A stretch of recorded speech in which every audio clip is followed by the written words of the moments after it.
चलो जी कोफ्ते साढ़े तैयार हो गए ने। तुसी देख सकते जे माशाल्लाह इन्हां दा कलर देखो कितना जबरदस्त है। बिस्मिल्लाहिर्रहमानिर्रहीम।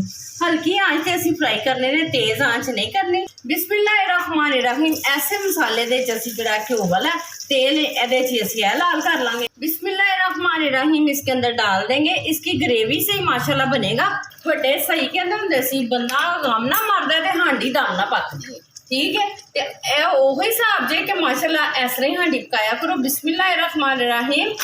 माशाल्लाह जी माशाल्लाह माशाल्लाह। देखो जी कोफ्ते तैयार हो गए ने। किन्ने जबरदस्त कोफ्ते तैयार होए ने। देखो जी मैं तुहानू हिला के दिखावां। माशाल्लाह माशाल्लाह। अल्लाह ताला खाने च बरकत पाए, रिज़्क में बरकत पाए। देखो जी माशाल्लाह किन्ने जबरदस्त है जी। अस्सलाम वालेकुम प्यारी बहनों, कैसी हो? उम्मीद है कि आप सब ठीक होंगे। प्यारी बहनों अपना बहुत सारा ख्याल रखा करें। फजीलत किचन ब्लॉग को दुआओं में याद रखा करें। आज मैं वीडियो लेके आई हूँ आपके लिए बहुत देर बाद। जैसे ही मुझे अच्छी चीज लगती है मैं कहती हूँ मेरे लिए बेहतर है, मेरी बच्चों के लिए और बहनों के लिए अच्छी है, मैं आपको दिखाऊं, मेरी कोशिश होती है। आज मैं बनाऊंगी कोफ्ते और बहुत मजेदार, बहुत लजीज। ये हमारी शोर वाले बहन भाई जो है, बच्चे हैं, उनके लिए बहुत अच्छी चीज है। आए आपको दिखाते हैं हम कि हमारे पास क्या क्या चीजें हैं।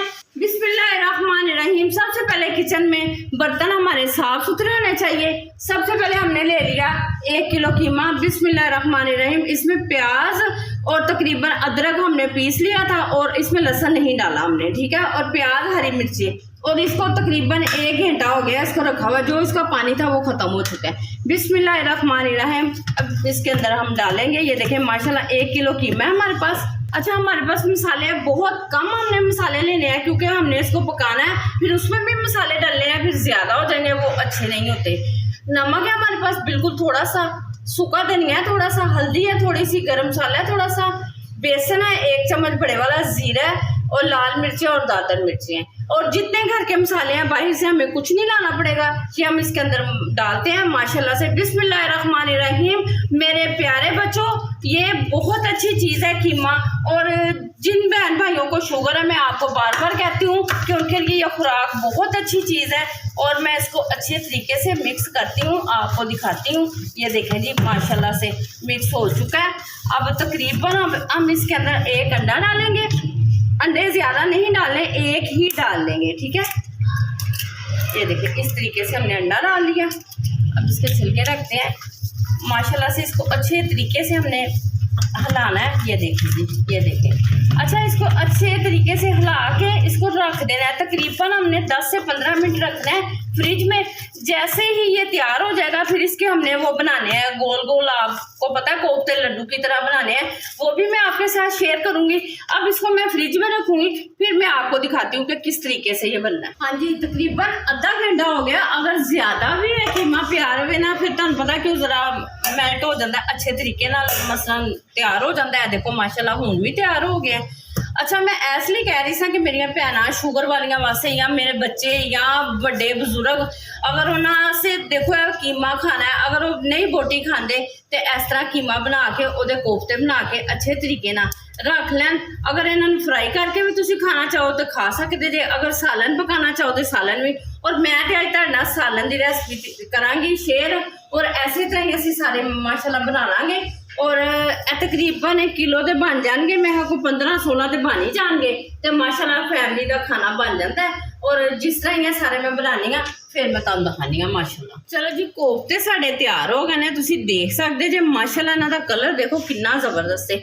1 किलो के 18 कोफ्ते बने ने, ठीक है। देखो कितना सोहना इन्हां दा रंग है और साफ सुथरे ने। असीं जिहड़े बाजारी खाने वो कोफ्ते थोड़ी खाने वाले होंदे ने।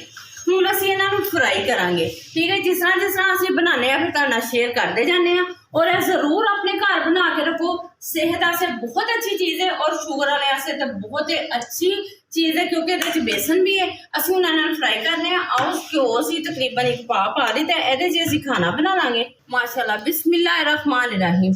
हल्की आंच से असी फ्राई करने ने, तेज़ आंच नहीं करनी। अगर जिन्ने भी डाल जाएंगे डाल लाँगे, 2 दफ़ा असी फ्राई कर लाँगे, ठीक हो गया। मैं जिस तरह ही हम फ्राई कर रही हूँ फिर मैं तुहानू दिखानी। अब देखो जी माशाल्लाह तैयार हो गए ने कोफ्ते। असी हुण देखो पहले भी कढ़ लेते सी, ਹੁਣ ਇਹ ਵੀ ਇਸ ਤਰ੍ਹਾਂ, ਅੱਛਾ ਇਸ ਤਰ੍ਹਾਂ ਕੱਢਣੇ ਨੇ। ਅਗਰ ਤੁਸੀਂ ਚਮਚੇ ਨਾਲ ਜਾਂ ਕਿਸੇ ਚੀਜ਼ ਨਾਲ ਕੱਢੋਗੇ ਨਾ ਟੁੱਟ ਜਾਣਗੇ, ਠੀਕ ਹੈ। ਅੱਬਲ ਤੇ ਮਾਸ਼ਾਅੱਲਾ ਇੰਨੇ ਜ਼ਬਰਦਸਤ ਬਣੇ ਨੇ, ਟੁੱਟਣਗੇ ਨਹੀਂ ਕੋਫਤੇ, ਕਿਉਂਕਿ ਇਹਦੇ 'ਚ ਬਾਜ਼ਾਰੀ ਤਾਂ ਕੋਈ ਐਸੀ ਚੀਜ਼ ਹੈ ਨਹੀਂ। ਮਾਸ਼ਾਅੱਲਾ ਘਰ ਦੀਆਂ ਸਾਰੀਆਂ ਚੀਜ਼ਾਂ ਨੇ। ਇਹ ਦੇਖੋ ਮਾਸ਼ਾਅੱਲਾ, ਮੈਂ ਅੱਗੇ ਵੀ ਪਹਿਲੇ ਵੀ ਤੁਹਾਨੂੰ ਦੱਸਿਆ ਕਿ ਕਿਲੋ ਮਾਸ਼ਾਅੱਲਾ ਕੀਮਾ ਸੀ। ਅੱਛਾ ਅਸੀਂ ਲੈਂਦੇ ਹਾਂ ਨਾ, ਕਹਿੰਦੇ ਹਾਂ ਕਿ ਸਾਨੂੰ ਹੱਡੀ ਤੋਂ ਬਗੈਰ ਅਸੀਂ ਕੀਮਾ ਲੈਣਾ, ਉਹ ਸਾਨੂੰ ਮਹਿੰਗਾ ਪੈਂਦਾ ਜੇ। ਅਸੀਂ ਲੈ ਕੇ ਇੱਕ ਸੀਨਾ ਲੈ ਲਈਏ ਨਾ, ਉਹਨੂੰ ਕਹੀਏ ਕਿ ਵੀ ਸਾਨੂੰ ਹੱਡੀ ਲੈਦਾ ਕਰਦੇ, ਬੋਨਸ ਲੈਦਾ ਕਰਦੇ, ਉਹ ਫਿਰ ਸਾਨੂੰ ਫਾਇਦੇ 'ਚ ਰਹਿੰਦਾ। ਇਸ ਤਰ੍ਹਾਂ ਗੋਸ਼ਤ ਲਿਆ ਕਰੋ। ਹੁਣ ਇਹ ਦੇਖੋ ਸਾਡੇ ਕੋਲ ਪਿਆਜ਼ ਨੇ ਮਾਸ਼ਾਅੱਲਾ, ਇੱਕ ਪਿਆਜ਼ ਦੇ ਜ਼ਿਆਦਾ ਪਿਆਜ਼ ਨਹੀਂ ਲੈਣੇ, ਥੋੜਾ ਤੁਸੀਂ ਕਰ ਸਕਦੇ ਜੇ, ਜ਼ਿਆਦਾ ਨਹੀਂ ਕਰ ਸਕਦੇ।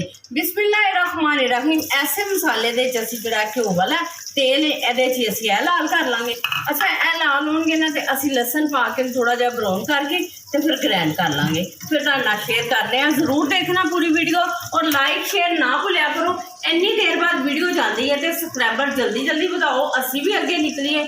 कुछ समय मेरी तबीयत नहीं ठीक रहती है वजह तो लाइक शेयर ना भूलो, जल्दी जल्दी करो मेरे बहनों, ठीक हो गया। हाँ जी, जो हमने प्याज ब्राउन किया, लहसुन ब्राउन किया है, पहले हमने हल्के से प्याज ब्राउन कर लिया, फिर लहसुन डाल के ब्राउन कर लिया। ये तो आप सबको पता है क्योंकि फिर वीडियो बहुत लंबी हो रही थी। अब हम इसके अंदर डालते हैं माशाल्लाह, देखें ज़बरदस्त। ये इसके अंदर हमने डाल लिया, थोड़ा सा पानी डालते हैं, ये ठीक हो गया। अब हमने ना इसके अंदर ज़्यादा पानी नहीं डालना। अब हमारे पास है दही, दही तकरीबन 1.5 पाव दही है। बिस्मिल्लाहिर्रहमानिर्रहीम इसके अंदर डाल देंगे, इसकी ग्रेवी से ही माशाल्लाह बनेगा। और ये देखें हमारे पास थोड़े थोड़े मसाले हैं जो मैंने उसमें डाले थे कोफ्तों में, उसी तरह हमारे पास मसाले हैं। हल्दी है, नमक है, सूखा धनिया है, जीरा और थोड़ी सी मिर्ची है, ये भी इसके अंदर डालते हैं। बिस्मिल्लाहिर्रहमानिर्रहीम। जैसे ही इसकी भुनाई होती है ना फिर हम कोफ्ते डाल देंगे।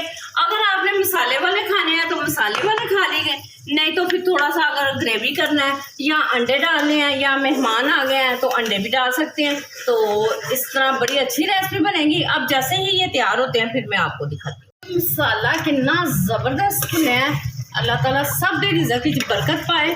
और मेरिया बच्चियां जिन्नियां पढ़न वालियां ने, भैनां ने या बच्चियां ने, उन्होंने खाना भी बनाना आना चाहिए। देखो जी माशाल्लाह कितना ज़बरदस्त ਇਹਦੇ ਤੇ ਰੂਪ ਆਇਆ।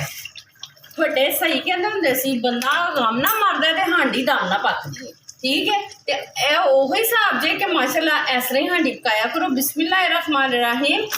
ਮਾਸ਼ਾਅੱਲਾ ਜੀ ਮਾਸ਼ਾਅੱਲਾ ਮਾਸ਼ਾਅੱਲਾ। ਹੁਣ ਇਹਦੇ 'ਚ ਅਸੀਂ ਪਾਣੀ ਨਹੀਂ ਪਾਵਾਂਗੇ, ਇਹਨੂੰ ਦਮ 'ਚ ਲਾ ਦਾਂਗੇ, ਤਕਰੀਬਨ 10 ਤੋਂ 15 ਮਿੰਟ ਦਾ ਦਮ ਦਾਂਗੇ ਤੇ ਮਾਸ਼ਾਅੱਲਾ ਹਾਂਡੀ ਤਿਆਰ ਹੋ ਜਾਏਗੀ। ਫਿਰ ਮੈਂ ਤੁਹਾਨੂੰ ਬੋਲ 'ਚ ਪਾ ਕੇ ਦਿਖਾਣੀ ਆ, ਠੀਕ ਹੋ ਗਿਆ। माशाल्लाह देखो जी कोफ्ते तैयार हो गए ने, किन्ने ज़बरदस्त कोफ्ते तैयार होए ने। देखो जी मैं तुहानू हिला के दिखावां। माशाल्लाह माशाल्लाह, अल्लाह ताला खाने च बरकत पाए, रिज़्क़ में बरकत पाए। देखो जी माशाल्लाह किन्ने ज़बरदस्त है। हुण मैं तुहानू प्लेट च पा के दिखानी आ। हरा धनिया अजकल सही नहीं आ रहा तो इस वास्ते मैं नहीं इस्तेमाल करती क्योंकि वो जायके च थोड़ा जिहा फर्क है। तो गर्म मसाला बिल्कुल थोड़ा जिहा पावांगे। बिस्मिल्लाहिर्रहमानिर्रहीम, क्योंकि ज़्यादा ना हो जाए मसाले, माशाल्लाह बहुत ज़्यादा पाए ने, ठीक हो गया।